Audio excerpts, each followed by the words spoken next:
В сентябре в Буинском краеведческом музее прошла встреча академика Международной гуманитарной академии Европа-Азия Басама Фатхи Аль-Балауи с шакирдами Буинского медресе. 113-я международная выставка художественных работ «Палестина в наших сердцах», посвященная Году семьи в Российской Федерации, работает в Буинском краеведческом музее с 29 августа.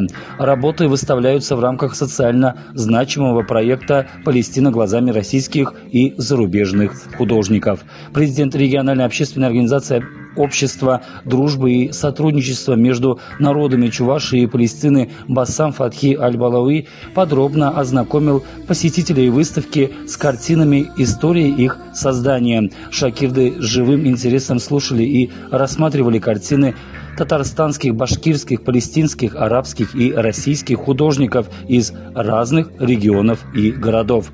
Имам Муктасиб Буинского района Ильмир Хазрат Хасанов выразил благодарность директору краеведческого музея Люции Ахмедзяновой, которая организовала эту встречу.